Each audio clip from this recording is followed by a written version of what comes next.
वहीं हिमाचल में भी बारिश से बुरा हाल है। कुल्लू के मणिकर्ण घाटी में एक ड्राई नाले में जल सतह बढ़ गई है और यहां पर सयाहों की जो गाड़ियां हैं वो फंसी भी नजर आई। क्रेन की मदद से गाड़ियों को नाले से निकालकर दूसरी ओर ले जाने की कोशिश की जा रही है।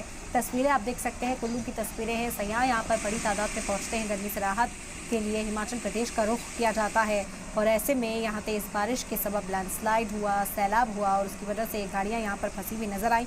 हालांकि इनकी मदद के लिए इंतजामिया पहुंचा, क्रेन यहाँ पर इंस्टॉल की गई और इन गाड़ियों को निकालकर दूसरी ओर छोड़ने का काम किया जा रहा है। तो कई तरह की परेशानियाँ तेज बारिश की वजह से इस वक्त लोगों के सामने हैं। सयाहों की गाड़ियाँ इस तेज पानी के बहाव की वजह से बहती हुई नजर आई थी। हालांकि क्रेन की मदद से इन गाड़ियों को निकालने का काम किया जा रहा है और कोशिश यही है कि सयाहों को महफूज मकाम तक पहुंचाया जा सके।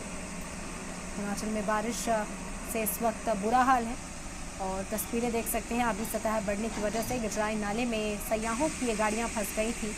तेज़ बहाव की वजह से यहाँ पर क्रेन इंस्टॉल करनी पड़ी, जिसकी मदद से इन गाड़ियों को निकालकर दूसरी ओर छोड़ा जा सका। लोगों को भी सलाह दी जा रही है कि फ़िलहाल वो ऐसी जगहों से दूर रहें और पानी की जो अभी सतह है वो तेज़ बारिश की वजह से बढ़ी हुई है, जिसकी वजह से ये तमाम परेशानियां इस वक्त लोगों के सामने हैं।